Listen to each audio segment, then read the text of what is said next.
ఓం నమ శివాయ. ఈరోజు శ్రీ శివమహాపురాణంలో మనం వైద్యనాథలింగం గురించి తెలుసుకుందాం. పూర్వోత్తరే ప్రజ్వలికా నిధానే సదా వసంతం గిరిజా సమేతం సురాసురాధిత పాదపద్మం శ్రీ వైద్యనాథం తమహం నమామి. ఓ వైద్యనాథుడా, నీకు మేము నమస్కరించుచున్నాము అంటారు. నమస్కారము అనే మాట చాలా వినయంతో విధేయతతో కూడుకుని ఉంది. చదువుకోవడంలో ఉన్న ప్రధాన ప్రయోజనం ఏమిటి అంటే, అసలు మనం దేని కొరకు చదువుకోవాలి, లౌకికమైన విద్య దగ్గర నుంచి వేదం వరకు ఎందుకు చదువుకోవాలి, చదువుకోవడం వలన మొట్టమొదట ఉండవలసిన ప్రయోజనం ఏమిటి, చదువుకోవడం వలన ముందు మనకి ఏం రావాలి, ఏం తెలియాలి అనే విషయాలు తెలుసుకోవాలి అంటే, చదువుకోవడం వలన ముందు మనకి విరయం రావాలి. సనాతన ధర్మాన్ని ముందుగా అక్షరాభ్యాసం చేయకుండా చదువుకోనివ్వరు. అందుకే చూడండి, అక్షరాభ్యాసం అవ్వకుండా కాగితం మీద రాయించడం, పిచ్చి పిచ్చి గీతలు అవి ఇస్తుంటే పెన్లు పెన్సిళ్ళు అవి ఇవ్వడం చేయకూడదు. రోజుల్లో ఏంటంటే కలర్ పెన్సిల్ వేసుకుంటే దానేం పెద్ద రాసినట్టు కాదండి, మనం దిద్దిస్తేనే రాసినట్టు. కాబట్టి వాళ్ళకి పెన్సిళ్ళు అవి ఇస్తే ఏవో పిచ్చి గీతలు గీసుకుంటూ ఉంటారు, లేకపోతే పని కానివ్వరండి అని ఇచ్చేస్తూ ఉంటారు తల్లులు తండ్రులును. అది కరెక్ట్ కాదు. మానవుని మేధకి ఒక పరిమితి ఉంది. తనకి తెలుసుకున్న విషయం కొంతకాలం తర్వాత అది మర్చిపోవడం జరుగుతూ ఉంటుంది. మేధ మేధ అంటే మనకుండే మెదడులో ఉండేటటువంటి విషయం దానిని విడిచిపెట్టేస్తూ ఉంటుంది. మనం ఒక విషయాన్ని తెలుసుకుని దానిని విడిచిపెట్టి కొంతకాలం వేరే విషయాల ప్రభావం ఎక్కువైపోతే దేనిని కొంతకాలం మనం తెలుసుకునే ప్రయత్నం చేశామో అది మరుగున పడిపోతూ ఉంటుంది. అలా మరుగున పడిపోవడానికి ప్రధానమైన కారణాలలో ఒకటి మన మేధకి ఒక పరిమితి ఉండడం.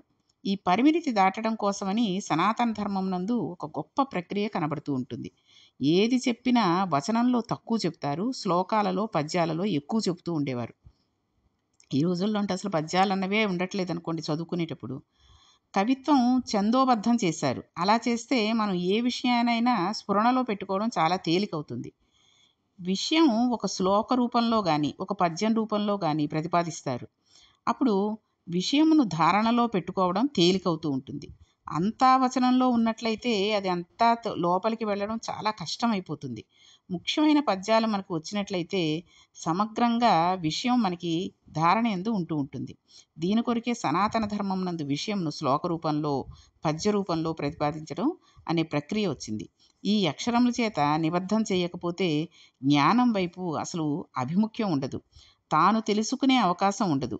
గురువుగారు చెబితే అర్థం అవుతూ ఉంటుంది కానీ మళ్ళీ వెళ్ళి ఎప్పుడైనా విషయం చూద్దామంటే మనకి ఇంక గుర్తు ఉండదు.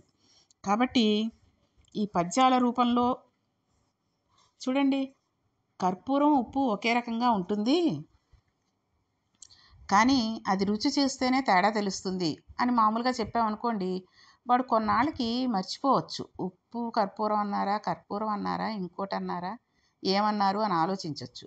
కానీ అది ఒక పద్య రూపంలో చెప్పి ఉప్పు కర్పూరంబు ఒక్క పోలిక నుండి చూడ చూడ రుచుల జాడవేరు అంటూ చెప్పామనుకోండి, ఆ ఆ ఇదిలో వాళ్ళకి వచ్చేస్తూ ఉంటుంది పిల్లలకి. ఎందుకంటే చిన్నప్పుడు వాళ్ళ మెదడులో ఇంకేమీ ఉండవు కదండి, మనం చెప్పినవే ఉంటాయి. వేరే మనకి టెన్షన్లు మనకిప్పుడంటే బోళ్ళు కొంచెం కొంత వయసు వచ్చిన తర్వాత వేరు.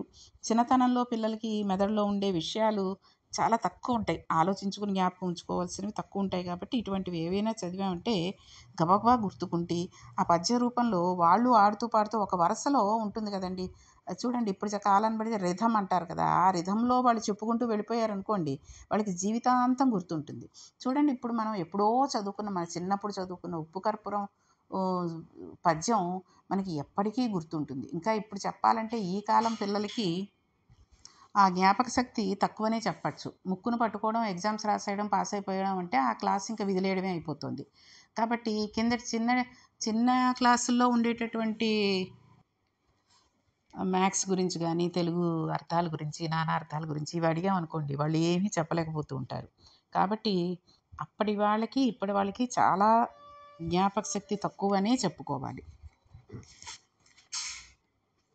అందుకే పిల్లలు చదువుకునేటప్పుడు ఏకాగ్రతగా చదువుకోండి, జ్ఞాపకం ఉండేటట్టుగా చదువుకోండి అని ఈజీ మెథడ్లు చెబుతూ ఉండాలి. వాళ్ళకి ఏ రకంగా చదువుతూ ఉంటే ఏ రకంగా జ్ఞాపకం ఉంచుకోవాలి అనే విషయాన్ని కూడా మనం చెబుతూ ఉండాలి.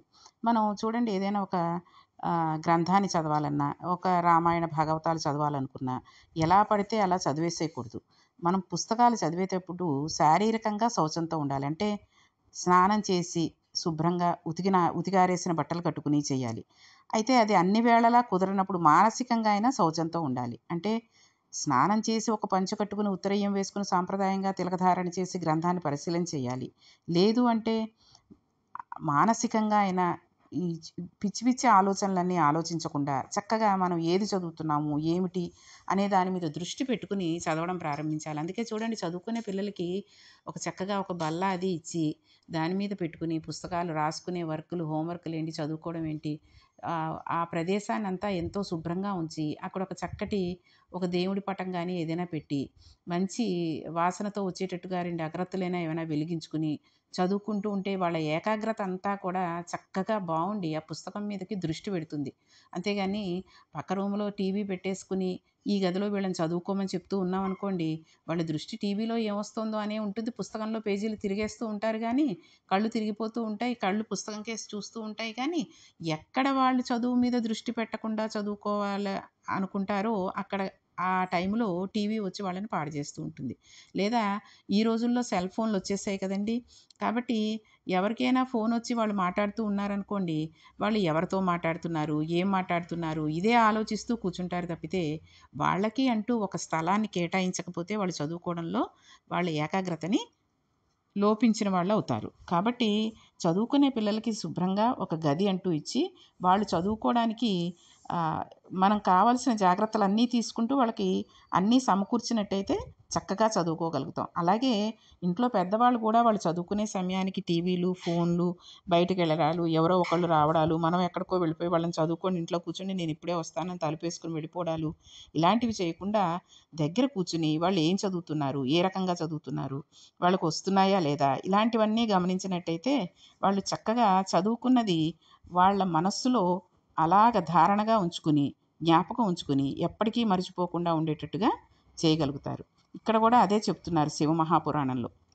మనం ఏదైనా ఒక పుస్తకం చదవాలి అంటే శారీరకంగాను, మానసికంగాను శౌచంతో ఉండాలి. శౌచము అంటే శుభ్రతతో ఉండాలి. అది గనక మనం ఒకవేళ స్నానం అది చేసే సమయం కాదనుకోండి, మానసికంగానైనా శౌచంతో కూడి ఉండాలి. అలా చేసినట్టయితేనే మనకి తొందరగా ఆ పుస్తకంలోని విషయం లోపలికి వెడుతుంది. దీనికి కారణం ఏంటి అంటే వినయం. అవతలి వారి యందు మనకు కలిగిన వినయం మనల్ని ఉద్ధరిస్తుంది. మనలో చాలామందికి ఈ వినయం ఉండదు. ఏదో కారణం వెతుక్కుని వినయంగా ఉండడం చాలా కష్టమైన పని. తనకి లేనిదేదో ఒకటి ఉంటుంది. ఆ లేనిది చూసుకుని నేనెంతటి వాడిని అని వినయంగా ఉండే ప్రయత్నం చెయ్యడు మానవుడు. ఏదో ఒక చిన్న కారణం వెతుక్కుని తాను చాలా గొప్పవాడిననే అవకాశాన్ని తీసుకుంటూ ఉంటాడు. తనంత గొప్పవాడు లేడు అని అంటాడు. ఇది అహంకారానికి దారితీస్తుంది. ప్రయత్నపూర్వకంగా మనం వినయం వైపు నడవకపోతే తనంత తాను పట్టుకునే అహంకారం మనల్ని నాశనం చేసేస్తూ ఉంటుంది. దీనికి ప్రధాన సోపానం ఎక్కడ అంటే గురువుగారి దగ్గర తల వంచి నమస్కారం చేయడంలో ఉంటుంది. అందుకనే మన వాళ్ళు ముందుగా అక్షరాభ్యాసం చేస్తారు. అక్షరాభ్యాసం అంటే సరస్వతీ కటాక్షం. ఏది నశించిందో, ఏది సత్యమో, ఏది బ్రహ్మమో దాని ముందు నీవు తల వంచకుండా నీకు చేత కావాలి. తల వంచుకుని ఉండడం చేత కావాలి. ఆ వినయం చేత కావాలి. అటువంటి వినయాన్ని ఇవ్వగలిగిన గురువు సమక్షంలో కూర్చుని ఆయన దిద్దితే అక్షరాలని దిద్దు అని అక్షరాభ్యాసాన్ని ఒక గొప్ప క్రతువుగా మన వాళ్ళు స్వీకరించారు.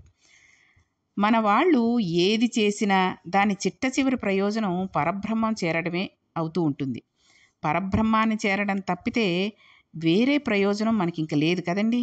మనం ఒక వీణ తీసి పట్టుకుని తీగలు మీటుతూ ఉంటే వస్తున్న ధ్వనులందు మన మనస్సు లయం చేయగలిగితే ధ్వని చేత నాదోపాసన చేత మనం ఈశ్వరుని చేరుకుంటున్నాం. మన వాళ్ళు వీణ పట్టుకోవడాన్ని ఈశ్వరుని చేరడానికి మార్గాన్ని స్వీకరించారు. అంతేగాని ఈ సనాతన ధర్మంలో కేవలం సుఖం కొరకు ఈశ్వరార్చన అన్నది చాలా అసహ్యకరమైన విషయం. ఎందుకంటే ఏదో డబ్బు సంపాదించుకోవాలంటే దేవుడికి దండం పెట్టేసుకుంటే వస్తుంది. ఏదో సుఖం అనుభవించాలంటే దేవుడికి దండం పెట్టుకుంటే ఇచ్చేస్తాడు. అంతగా అయితే ఆ పని అయిపోయిన తర్వాత నీకింత డబ్బు హుండీలో వేసేస్తాము అంటే ఈశ్వరుడు ఇచ్చేస్తాడు అని అనుకున్నామంటే అది మన దురదృష్టమే. అటువంటి వాళ్ళు ఉన్నారంటే. ఆర్తి జిజ్ఞాసుర అర్థార్థి అన్నాడాయన. ఇంక ఎప్పుడూ కోరికలతో సతమతమవ్వడం కాకూడదు. ఇది వైద్యనాథలింగము అంటే. అందుకనే ఇదంతా ముందస్తుగా మీకు అందరికీ కూడా చెప్పడం జరిగింది. ఏంటంటే అభిషేకంలో శివుడికి ఒక నామం ఉంది. ప్రథమోదేవ్యో భిషక్ అంటాం. ఈశ్వరుడు ఈ లోకానికి మొట్టమొదటి వైద్యులు. వైద్యుడు సాధారణంగా ఏం చేస్తాడంటే నాది నాది అని చెప్పిన ఈ శరీరంలో మనకే తెలియకుండా ప్రవేశించిన రుగ్మతనంటే అనారోగ్యాన్ని తొలగిస్తాడు. మనకి భవరోగము అని ఒక రోగం ఉంటుంది.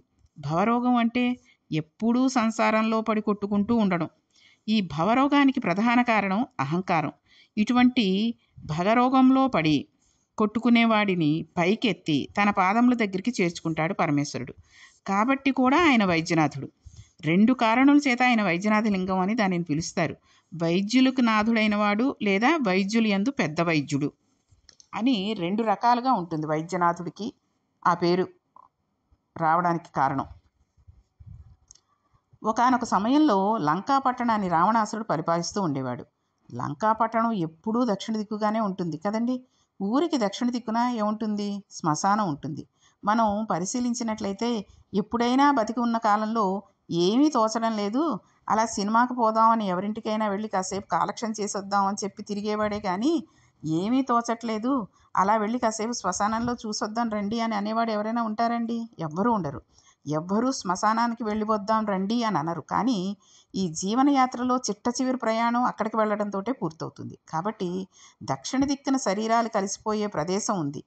శరీరాన్ని చూసుకుని తాను అనుకున్నవాడు ఎవరైతే ఉన్నాడో వాడు ఏది నశించిపోతుందో నశించిపోయేదానికి నాయకుడైనవాడు. అంటే ఈ శరీరం నేనని అనుకున్నవాడు. అంటే అన్యాపదేశంగా అజ్ఞానమందు ఉన్నవాడు. అయితే రావణాసురుడు అజ్ఞాని కాదు, వేదంను చదువుకున్నవాడు. త్రికాలాలయందు సంధ్యావందనం చేసేవాడు, లింగార్చన చేసేవాడు, ఘన జట చెప్పేవాడు. కానీ ఈ చదువు ఒక స్థాయి ఎందు నిజమైన చదువు కాదు. అయితే ఇంత గొప్పవాడైన రావణుడు ఒకప్పుడు కైలాసానికి వెళ్ళాడు. కైలాసము అనే మాటని అమర కోసం వ్యాఖ్యానం చేసిందండి. ఎక్కడ పార్వతీ పరమేశ్వరులు కేళీ విలాసంగా ఈ లోకాల ఆవిర్భావానికి నాందివాచకం పడుతుందో, ఎక్కడ నటరాజు ప్రకృతి జరుగుతుందో, ఎక్కడ శివుడు సృష్టికర్తగా ఈ సృష్టి చేస్తున్నాడో, స్థితికర్తగా ఉన్నాడో, ప్రళయకర్తగా ఉన్నాడో అటువంటి పరబ్రహ్మం ఉండే చోటుని కైలాసము అంటారు. శరీరం నేను అనే అహంకారంతో ఉన్నవాడికి కైలాసాచలధీశుని దర్శనం దొరకడం చాలా కష్టం. కానీ రావణుడు ఈశ్వరుని పట్టుకోవడానికి చాలా బింకంతో కూడిన తపస్సు మొదలుపెట్టాడు. అంటే రజోగుణ ప్రకృతితో కూడిన తపస్సు మొదలుపెట్టాడు. ఇటువంటి పట్టుదలతో కూడిన తపస్సు చాలా అనర్థహేతువుగా మనిషిని పాడు చేసేదిగా ఉంటుంది. ఒక్కొక్కసారి అలాంటి వాళ్ళని చూస్తే అసహ్యం కూడా వేస్తూ ఉంటుంది. బింకంతో కూడిన పనులు మనిషిని పాడు చేస్తాయి. మనిషి అటువంటి ప్రవృత్తిని పెంచుకోకూడదు. చూడండి, కొంతమంది ఆ రకంగా ఉంటూ ఉంటారు. ఏదైనా పని చెయ్యాలి అని అంటే అదేదో చెయ్యకూడని పని చేసేస్తున్నట్టుగా, అవతల వాళ్ళు చేస్తుంటే అది తప్పు అనేటట్టుగా చూస్తూ ఇంటికెళ్ళి మళ్ళీ వాళ్ళు ఆ పనినే చేస్తూ ఉంటారు. అటువంటి పనిని బింకంతో కూడిన పనులు మనుషుల్ని ఎలా పాడు చేస్తాయి అన్నది ఇక్కడ రావణాసురుడికి ఉదాహరణగా మనం తెలుసుకోవచ్చు.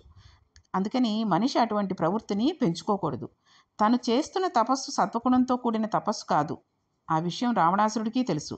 సత్వగుణంతో కూడిన తపస్సు చేస్తున్నవాడు తపస్సు ప్రారంభం చేసిన తర్వాత అసలు లోకం గురించి మరిచిపోతాడు.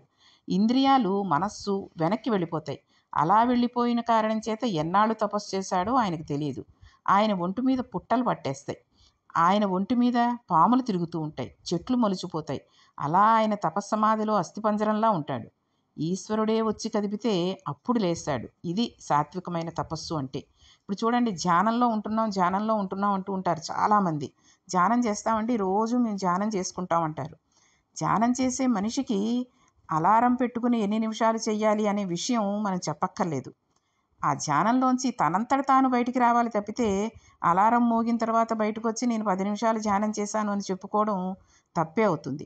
ఈ ధ్యానం చేసేటప్పుడు మనస్సు కేవలం ధ్యానం చేస్తున్న ఆ మూర్తిని చూసో లేకపోతే ఏదో ఒక గుర్తుగా పెట్టుకుని దాని గురించి ధ్యానం చేసే వాళ్ళలా ఉండాలి తప్పితే ఏదో ఎవరైనా వచ్చారని గేటు చప్పుడవడము, లేకపోతే ఫోన్ ఏదో వచ్చిందని వినడము, లేకపోతే టీవీలో ఎవరైనా వాళ్ళు ఆ ధ్యానంలో ఉండగా టీవీ పెట్టుకున్నారనుకోండి, ఏం ప్రోగ్రాం వస్తోంది అని చూడడము, ఇలాంటివి చేసుకుని బయటకొచ్చిన తర్వాత ఇందాక ఏంటి ఫోన్ మోగింది ఎవరు చేశారు అనో, లేతే గేటు చప్పుడయింది ఎవరొచ్చారనో అని అడిగాడనుకోండి, వాళ్ళ ధ్యానం చేసినట్టు ఎందుకవుతుంది? ధ్యానం చేసినట్టే అవ్వదు. వాళ్ళు ఈ మామూలుగా ఉండి కళ్ళు మూసుకొని కూర్చున్నారంతే.